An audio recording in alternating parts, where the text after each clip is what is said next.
ഓരോ ഗോളും ഒരു ആഘോഷമാണ്. എന്നാൽ ചില ഗോളുകൾ ചരിത്രം തന്നെ മാറ്റിയെഴുതും. ലോകകപ്പിൽ അത്തരമൊരു ചരിത്രം സൃഷ്ടിക്കുന്ന താരത്തിനുള്ള അംഗീകാരമാണ് ഗോൾഡൻ ബൂട്ട്. ഫുട്ബോൾ ലോകകപ്പിൽ ഏറ്റവും കൂടുതൽ ഗോളുകൾ നേടുന്ന താരത്തിന് നൽകുന്ന ഏറ്റവും അഭിമാനകരമായ വ്യക്തിഗത പുരസ്കാരമാണ് ഗോൾഡൻ ബൂട്ട്. ഓരോ ലോകകപ്പിലും ആരാധകർ ഏറ്റവും കൂടുതൽ ശ്രദ്ധിക്കുന്ന വ്യക്തിഗത പോരാട്ടങ്ങളിലൊന്നാണിത്. 1930 ആദ്യ ലോകകപ്പ് നടന്നതു മുതൽ ടൂർണമെന്റിലെ ടോപ്പ് സ്കോററെ ഔദ്യോഗികമായി രേഖപ്പെടുത്തിയിരുന്നു. എന്നാൽ അക്കാലത്ത് ഇവർക്ക് പ്രത്യേക ട്രോഫികളൊന്നും നൽകിയിരുന്നില്ല. 1982 സ്പെയിൻ ലോകകപ്പിലാണ് ടോപ്പ് സ്കോറർക്ക് ആദ്യമായി ഔദ്യോഗികമായ ഒരു പുരസ്കാരം നൽകി തുടങ്ങിയത്. കായിക ബ്രാൻഡായ അഡിഡാസുമായി ചേർന്നാണ് ഫിഫ ഇത് സ്പോൺസർ ചെയ്തത്. അന്ന് ഗോൾഡൻ ഷൂ എന്നായിരുന്നു ഇതിന്റെ പേര്. 2010 ദക്ഷിണാഫ്രിക്കൻ ലോകകപ്പ് മുതലാണ് ഇതിന്റെ പേര് ഔദ്യോഗികമായി ഗോൾഡൻ ബൂട്ട് എന്ന് മാറ്റിയത്. റണ്ണറപ്പിന് സിൽവർ ബൂട്ടും മൂന്നാം സ്ഥാനക്കാരന് ബ്രോൺസ് ബൂട്ടും നൽകുന്നു. ഒന്നിലധികം കളിക്കാർ ഒരേ എണ്ണം ഗോളുകൾ നേടിയാൽ കൂടുതൽ അസിസ്റ്റുകൾ നൽകിയ ആൾക്ക് പുരസ്കാരം ലഭിക്കും. അതും തുല്യമായാൽ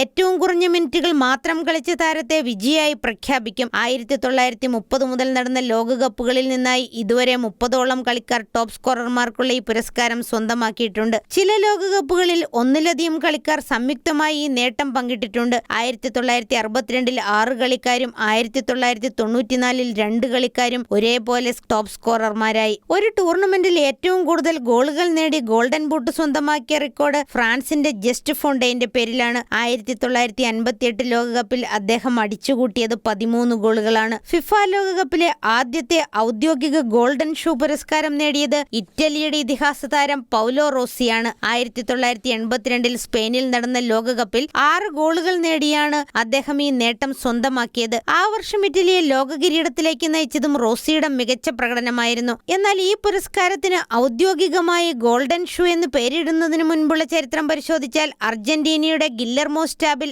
ആദ്യ ലോകകപ്പിൽ 8 ഗോളുകൾ നേടിയിരുന്നു. പിന്നീട് ഫിഫ മുൻകാല ടോപ്പ് സ്കോറർമാരെയും ഈ പുരസ്കാര പട്ടികയിൽ ഉൾപ്പെടുത്തി അംഗീകരിക്കുകയായിരുന്നു. ലോകകപ്പിന്റെ ചരിത്രത്തിൽ ഏറ്റവും കൂടുതൽ ഗോളുകൾ നേടിയ കളിക്കാരുടെ പട്ടിക നോക്കുകയാണെങ്കിൽ നിലവിൽ വമ്പൻ മാറ്റങ്ങളാണ് സംഭവിച്ചുകൊണ്ടിരിക്കുന്നത്. ജർമ്മനിയുടെ മിറോസ്ലാവ് ക്ലോസയുടെ 16 ഗോളുകളുടെ റെക്കോർഡ് മറികടന്ന് അർജന്റീനയുടെ ഇതിഹാസ താരം ലയണൽ മെസ്സിയും ഫ്രാൻസിന്റെ സൂപ്പർ താരം കിലിയൻ എംബാപ്പയും കുതിക്കുകയാണ്. ഗോൾഡൻ ബൂട്ട് ഒരു മികച്ച ഗോൾ വേട്ടക്കാരനുള്ള അംഗീകാരം മാത്രമല്ല, ലോകകപ്പ് ചരിത്രത്തിൽ തന്റെ പേര് രേഖപ്പെടുത്താനുള്ള അപൂർവ അവസരവുമാണ്. Paolo Rossi, Ronaldo, Miroslav Klose, Lionel Messi, Harry Kane, Kylian Mbappe തുടങ്ങിയ ഇതിഹാസങ്ങൾ ഈ പുരസ്കാരത്തിലൂടെ ലോക ഫുട്ബോളിൽ തങ്ങളുടെ മുദ്ര പതിപ്പിച്ചു. അതേസമയം ഒരു ലോകകപ്പിൽ 13 ഗോളുകൾ നേടിയ ജസ്റ്റ് ഫോണ്ടെയിന്റെ അതുല്യ റെക്കോർഡ് ഇന്നും ഫുട്ബോൾ ചരിത്രത്തിലെ ഏറ്റവും മഹത്തായ നേട്ടങ്ങളിലൊന്നായി തുടരുന്നു. ലോകകപ്പിൽ ഓരോ ഗോളും ഒരു സ്വപ്നത്തിന് ജീവൻ നൽകുന്നു. ചിലത് ടീമിനെ വിജയത്തിലേക്ക് നയിക്കും, ചിലതൊരു രാജ്യത്തെ ആഘോഷത്തിലാഴ്ത്തും. എന്നാൽ ഏറ്റവും കൂടുതൽ ഗോളുകൾ നേടി